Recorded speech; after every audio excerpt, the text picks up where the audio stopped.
Hello everyone, my name is Rebecca. Let's talk about makeup. Today I'm going to be doing a combined finale/intro for Pan That Palette, where we're going to take a look at the palettes that I was working on in 2024. We're going to take a look at the progress that I made, and I'm also going to show you the new palette that I have chosen for 2025 and talk a little bit about my goals for that one. So in 2024, I was working on 2 palettes according to the Pantastic Ladies Collab group themes that were decided on for last year. Pan That Palette was created by Amber F, and the themes were created by Jackie Lootens, who came up with the fun-size Pan That Palette theme, and Paula from A Beauty Guru Made Me Do It, who came up with the Better Together Project Pan theme. So my pick for fun-sized was this. This is my Tartist Pro To Go palette that I have been working on for the majority of the year. And my Better Together palette was this very old Dream Street palette from ColourPop. This was the Kathleen Lights and ColourPop collab from years back. So my goals for these palettes were to have pan in 100% of the pans here in this palette and pan in 50% of this palette here. And we had some mixed success, I will admit. This is how the Dream Street palette is looking like now. As you can see, I have pan in 50% of the palette, so that qualifies as my 50% goal that I set for myself at the beginning of the year. I am actually pretty happy that I did not choose to shoot for 100% of these pans. I wasn't exactly sure how far I would be able to get with my panning. 2024 was my first year panning, so I wasn't sure exactly what a realistic goal for me was. I'm glad that I chose 50% of these pans. First of all, this side of the palette are colors that I gravitate toward much more than colors on this side of the palette. The second factor that kind of came up was the fact that this palette is really suffering from age. The quality of the eyeshadows in this palette have really degraded quite a bit, so it started to become quite a bit of a struggle to work with some of these shades, especially some of these matte shadows. So especially when looking at these 2 shades here that are not mattes that I would normally reach for, and then given the fact that the quality, I was really suffering from some quality issues as well, I think this would have been really, really difficult for me to work through. So I was able to meet my goal of pan in 50% of these eyeshadows. I'm very proud of that. I'm going to go ahead and stick up on the screen the number of times that I used this palette in order to achieve this. I haven't added it up yet, so it'll be a surprise for both of us.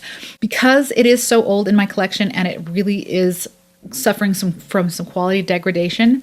At this point, I am actually going to go ahead and declutter this palette. I am happy with the use that I was able to get out of it. I know that had I not rolled it into this project, I don't know that I would have gotten very much use on it last year at all. So I'm really pleased with the progress that I was able to make here. The second palette that I was working on, my little fun-sized Tartist Pro To Go. The success here was a little bit more qualified. Now I have to point out that the quality on this one is so much better. It was so much easier to work with the shadows from this palette, even though these are roughly the same age in my collection. They're both 2 of the oldest palettes in my collection, and this little palette is still going strong. However, as most of you know, halfway through the year, I became very ill, and I spent a couple of months not wearing any makeup at all. And my makeup use since then has actually been pretty hit or miss. So my last update was back in August, and I haven't gotten a whole lot of additional use on this palette or any other since then. This is how she's looking now. These 2 pans were already present, so we managed these 2 pans. You would have seen this in my last update, and so I was just working on these ones here. And as you can see, I was not able to hit pan on any of those shadows. I'm going to go ahead and insert some photos that'll give you more of a close-up look on my progress over the year. But yeah, a little bit of a fail on that one. Not too much of a fail because I am really quite proud of the use that I did get on this.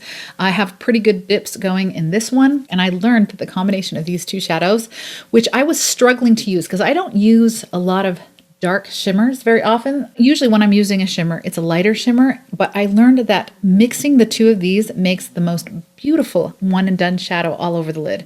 And so that's the way I have been using this most. I used it 17 times since my last update, and I will put up the total number of times I was able to use this palette since the beginning of the year within the context of this project. Now, while this one is going to be decluttered as soon as I'm done with this video, this one is going to be staying with me. It is a very old palette in my collection, but the quality is still there and I am still very much enjoying it.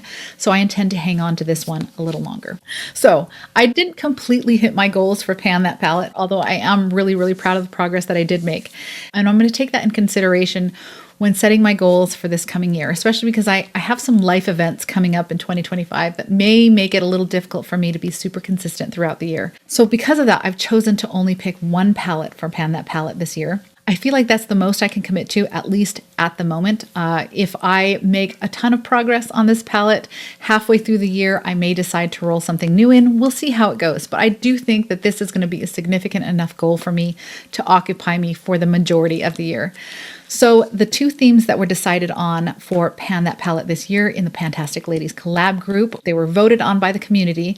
We decided to bring back Better Together, which was created by Paula from A Beauty Guru Made Me Do It. And the new theme is Old Faithful, which was created by Lee Golder. So this is us revisiting generally an older palette in our collection that has seen a lot of love and a lot of use in past years that maybe has gotten lost under all of our new shiny things, and we want to give it a little bit more love. So I decided to go with the Old Faithful theme for Pan That Palette this year, and for that I chose my Anastasia Beverly Hills Carly Bible palette.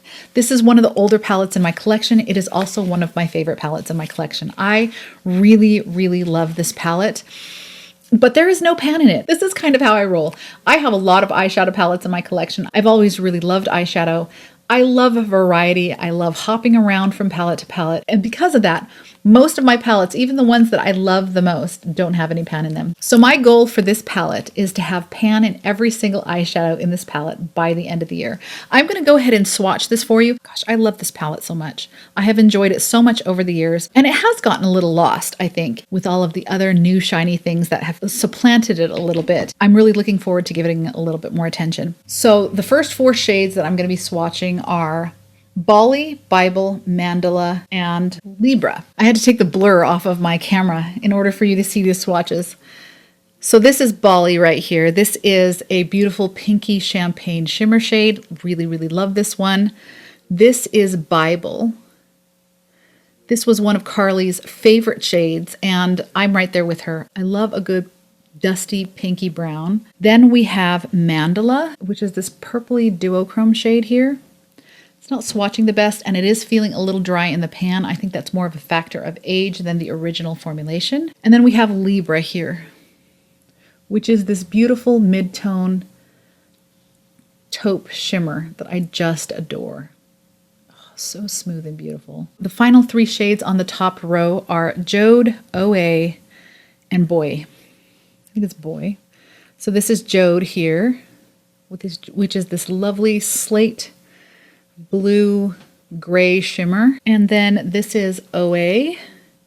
And this is a common criticism of this palette, is that these shades didn't both need to be here, and I do agree with that. There's a lot of multicolored shimmer in this particular shade that isn't present in this one, so they aren't identical, but I do feel like they're close enough. We didn't need both of them. Then the last one on this row is Boy. I think it's B-O-I-E, Boy.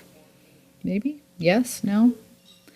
Which is this really, really nice brown. Great deepening up shade, that one. So starting now on the lower row, starting over here, we have Bear, Moo, Chai, and Cindy. This is Bear, which is a lovely bone color, really, really useful for both highlighting and also for blending out other shades. Very, very smooth, very blendable.